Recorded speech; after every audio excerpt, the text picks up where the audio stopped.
Yes, students, we have completed the principles of management given by Henry Fayol up to 5 points. Okay, fifth one we have done with unity of direction, and now next 5 principles we are going to discuss in this video. Henry Fayol's principles. Today we will complete these points, these principles. Subordination of individual interest to general interest, remuneration of persons, centralization and decentralization, scalar chain, and principle of order. Okay, so beginning with this point, subordination of individual interest to general interest. Okay, sixth point.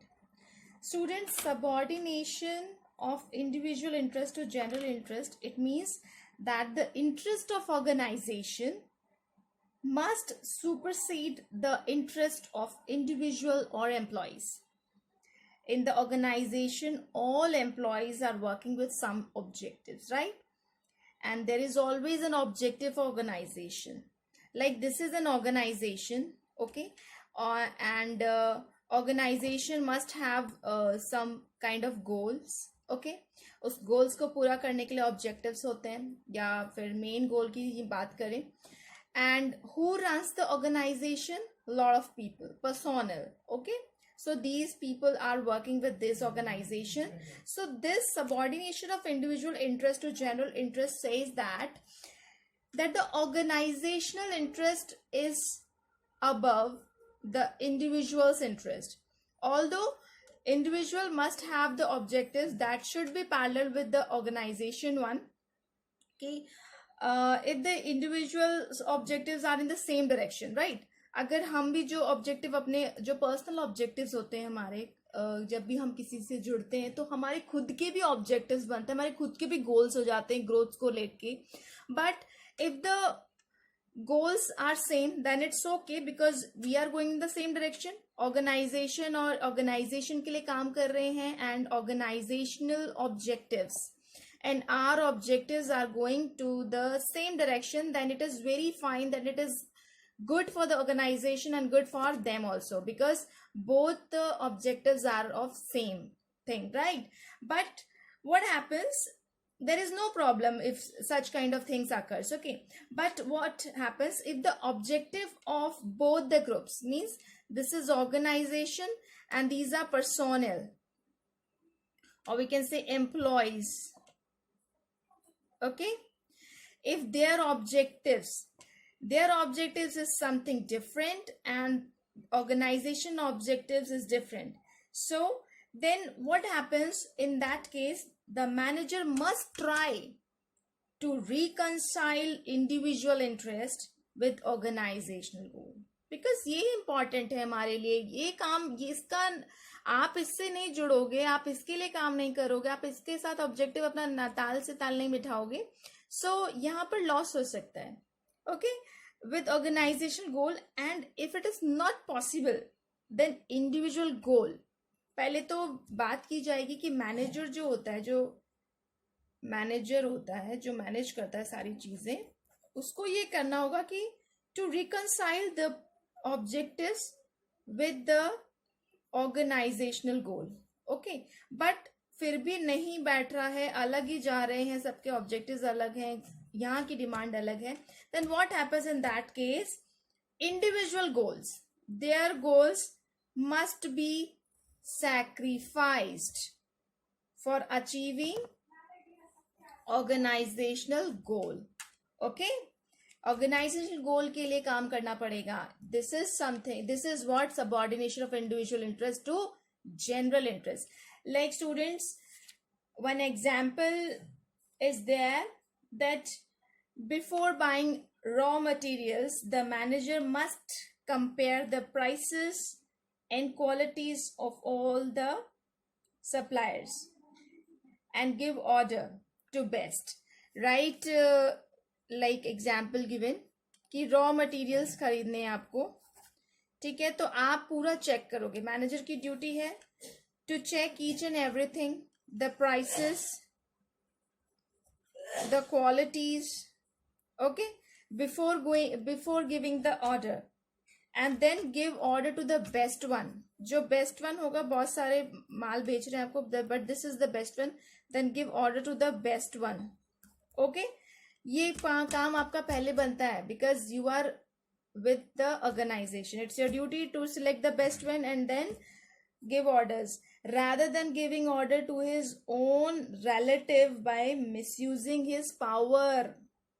कई raw material आपके relative से बेच रहे हैं, ठीक है, raw material ये आपका फैमिली रिलेशन जो हो गया, तो rather to give his orders to the relative by misusing his power. इसके पास पावर है रॉ मटेरियल लाने का, तो इसका फर्ज यही बनता है कि मार्केट में जो भी बेस्ट क्वालिटी विद प्राइस है और जो ऑर्गेनाइजेशन के लिए सही है, ऑर्गेनाइजेशन के लिए बिल्कुल सही है, वहीं से माल उठाए, ना कि रिलेटिव को preference they.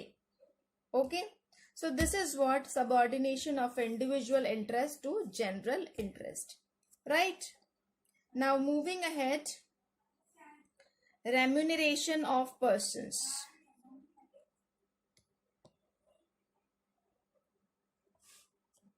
Okay, 7th point,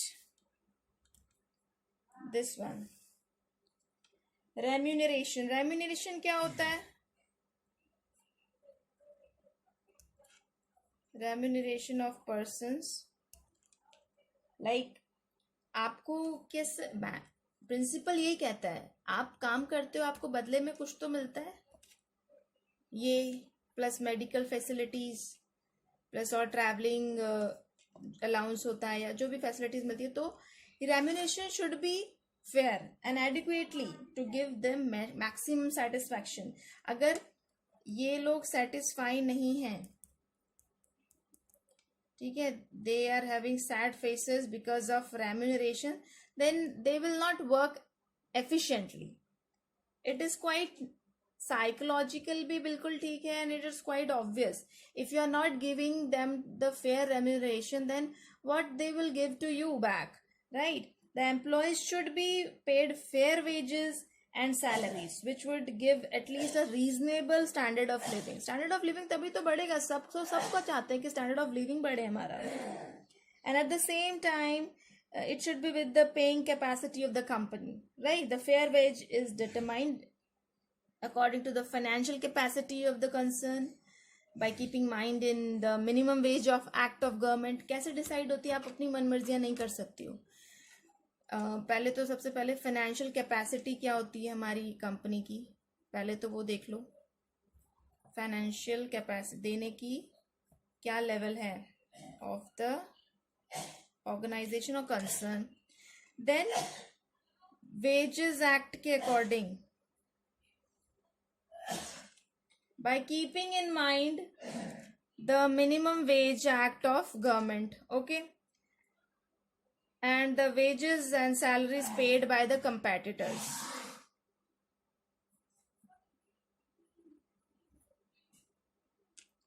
The wages and salaries paid by the competitors, right?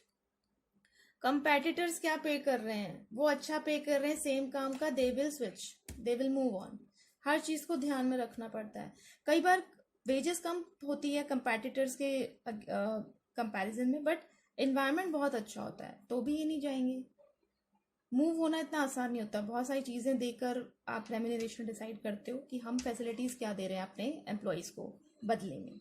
So this is remuneration of principle, remuneration of persons. This was the principle of remuneration, to paid fairly. ठीक है, fair wages दो आप, that give maximum satisfaction. This is very important. Satisfaction तो हो life में, maximum satisfaction हो इनको. Okay, so this was the principle of remuneration of persons. And now moving ahead to the 8th one,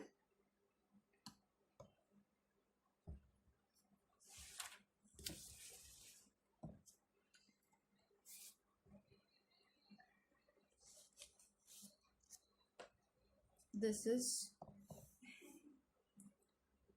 eighth one, that is your centralization and decentralization. Okay, this point, centralization and decentralization, ये सही समझ जाओ. Centralization and decentralization, I'm going to discuss about this point.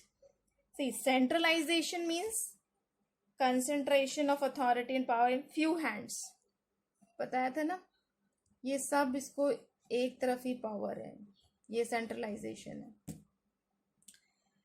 And decentralization means distribution हो गया, यहाँ से power यहाँ गई, फिर यहाँ गई, ऐसे ऐसे करके.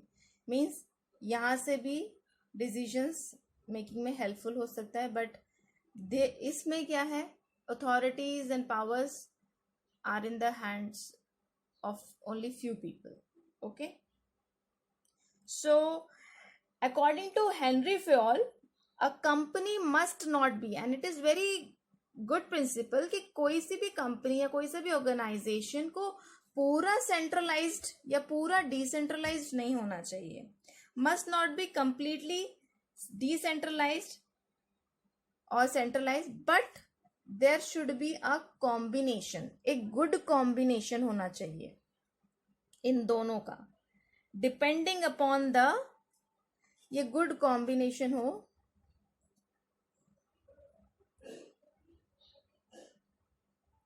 Okay, good combination हो, and depending upon what, upon the nature and size of the organization. आपका nature क्या है and size of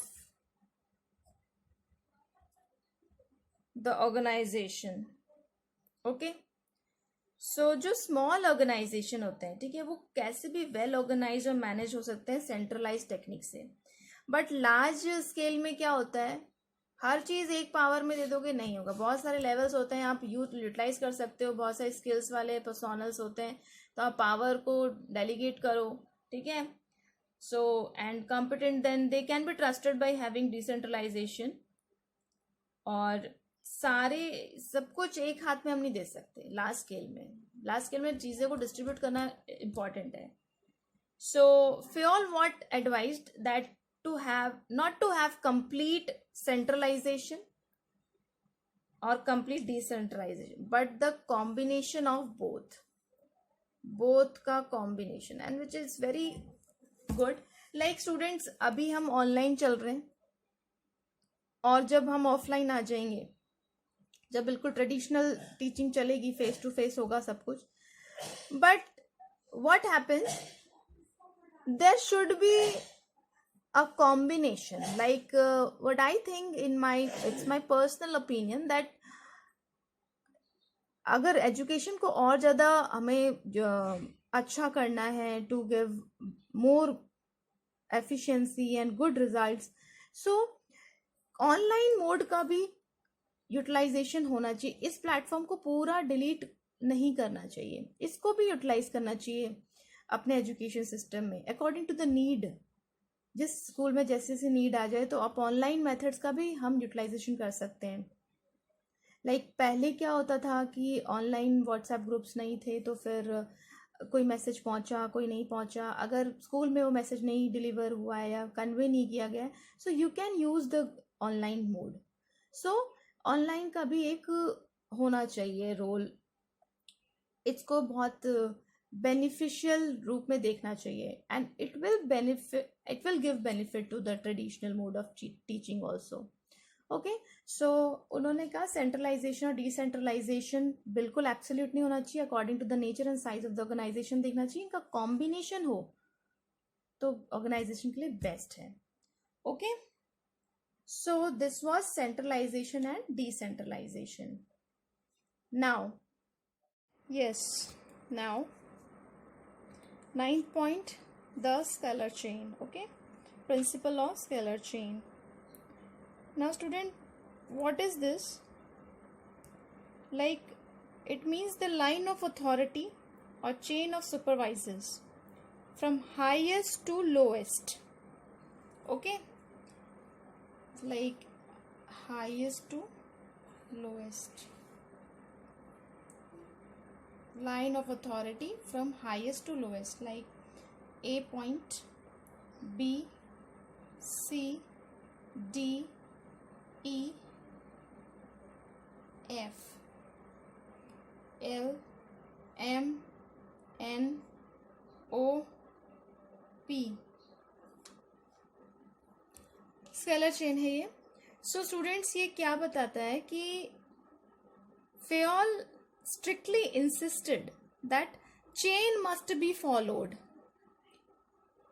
in the organization. Every information must pass through every key of the chain.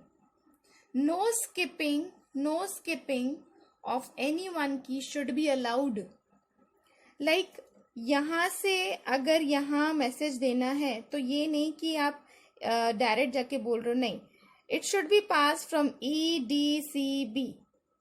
And if E wants to contact O, तो हम direct दिख रहा है कि भाई ये सेम लेवल के हैं और इट इज गिवन दैट कुछ इंफॉर्मेशन पहुंचानी है तो हम ऐसे दे सकते हैं. No, it's not like that. It must, if this chain is broken, then there are chances of communication gap in the organization. क्योंकि communication gap हो जाए, डायरेक्ट से डायरेक्ट बात चल गई, यहाँ कुछ पता ही नहीं क्या चल रहा है. It's not like that. Students, क्या होता है, if E wants to give some information to O, then what E has to do, that he has to move through E, D, C, B, A, L, M, N, then O. But Fayol also permitted, ऐसे तो बहुत time भी लगेगा, काफ़ी चीज़ें delayed भी हो सकती है कि अर्जेंसी में क्या करोगे आप, when there is अर्जेंसी और एमरजेंसी या अर्जेंट है तो क्या करोगे. Then Fayol permitted a shortcut तो यही होगा कि E डायरेक्ट बात कर ले, ठीक है. So shortcut in the chain which is allowed in case of emergency, this shortcut called as gangplank. This is gangplank. Okay, it permits direct communication between the employees working in different positions without following the scalar chain. क्योंकि हो सकता है कुछ urgent information पहुंचानी है तो आप directly बात कर लो, ठीक है. So generally workers can not directly communicate with CEO. ऐसा होता है ना, ये सीईओ से डायरेक्ट तो बात नहीं कर सकते वर्कर से, but through gang plank it can be done, it can be possible. कई बार क्या होता है, छोटे लेवल की प्रॉब्लम से ही बहुत सारी बड़ी प्रॉब्लम्स होती है कि मेन मुद्दा क्या है. तो ये भी अगर जानना चाहेंगे तो डायरेक्ट बात कर सकते हैं, इजंट इट, कि आखिर में प्रॉब्लम कहाँ से उठ रही है. वर्कर्स भी अपनी बात रख सकते हैं कि हु हैज़ द पावर, जिससे हम क्विक डिसीजन हमें चाहिए, अभी क्विक एक्शन चाहिए. Okay, so positive effects of this principle क्या होता है स्केलर चेन से. आप जब सब कुछ फॉलो कर रहे हैं तो ये एक सिस्टमैटिक तरीका है, right. It's a systematic flow of information. We can say systematic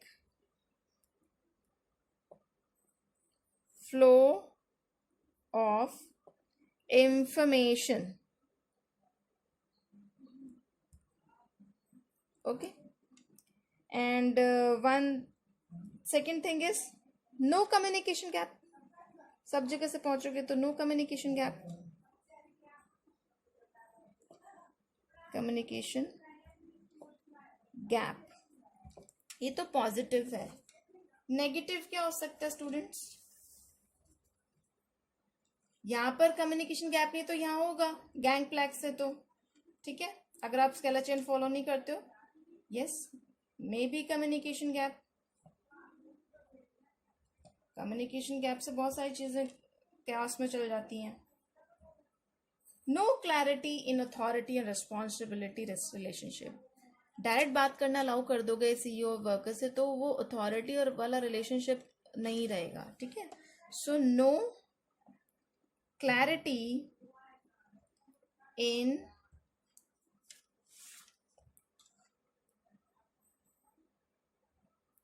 authority,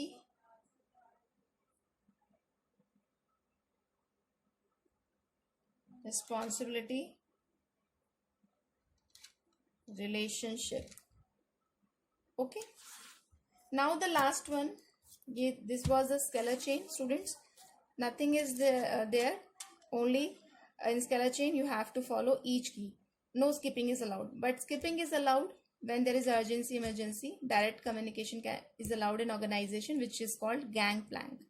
Now today's last principle of order. Principle of order. Student, principal of order means ये नहीं कि ऑर्डर दे रहे हैं आप किसी को, सबऑर्डिनेट को. Does not mean command. Okay, it does not mean command. So what it refers to, orderly arrange कर लो आप चीजों को. Men and material, that is fixed place for everything. Obviously materials की जगह यहाँ है, पर्सोनल की जगह है, हर चीज सिस्टमैटिक जमी हो. We all insisted that there must be a fixed place to keep every material and thing और cabin for every employee of the organisation. So there is no waste of time, energy. Okay, like अगर worker को need है किसी tool की, इस worker को कोई tool चाहिए, ठीक है, कोई टूल नीडेड है काम करने के लिए. He must know which box और tool room it will be found. उसको ये रूम पता होना चाहिए, टूल रूम, ये यहीं जाएगा. इसको नहीं पता है, घूमता रहेगा, टाइम वेस्ट हो गया, एनर्जी वेस्ट हो गई, काम खराब हो गया. और if he needs guidance from the supervisor, अगर इसको सुपरवाइजर की तलाश है जो इनके ऊपर इनको चेक करता है, तो he should know the cabin of that supervisor. ये कैबिन है सुपरवाइजर का, तो यही जाएगा. ये नहीं कि हर जगह से पूछेगा कहाँ है पूरा ऑर्गेनाइजेशन. नो, हर सबको पता होना चाहिए कौन सी चीज कहाँ पर है. This is was orderly maintained, orderly arranged हो. आपके घर में भी अगर आपको बुक्स आपकी जगह नहीं मिलेंगी तो वेस्टेज ऑफ टाइम होगा, सॉरी, ठीक है. कपड़ों की जगह आप सब्जियां रख दो या फ्रिज में आप अपनी और मटेरियल्स रख दो, तो दैट इज क्योस. ऑर्डरली सब अरेंज करती हैं, मदर्स सब कुछ अरेंज करती हैं, ऑर्गेनाइज करती हैं. वेस्टेज ऑफ टाइम नहीं होता, साफ रहता है, सब कुछ सिस्टमैटिक रहता है, काम अच्छे से होगा. सो पॉजिटिव इफेक्ट्स क्या होंगे? सिस्टमैटिक है, अगेन सिस्टमैटिक काम रहा, smooth and systematic working of organization. लेकिन अगर वायलेशन होता है इस प्रिंसिपल का, स्टूडेंट, अगर ये प्रिंसिपल ऑफ ऑर्डर नहीं फॉलो किया गया, तो ऑब्वियसली यहाँ पर पता लगाना कि जिसको नहीं पता है तो wastage of time and energy, men and material, or no men or not able to contact the people at right time. पता ही नहीं है कहाँ जाना है. अगर ये सामने ही इसका है, ये रास्ता इसके सामने ही जाना है, इसको पता ही नहीं है, तो ये घूमता रहेगा. So at the right time पता ही नहीं चलेगा. Not able to contact the people. Contact तो हो जाएगा, पता तो लग जाएगा कि सुपरवाइजर का रूम यहाँ है, कैबिन यहाँ है, but not at the right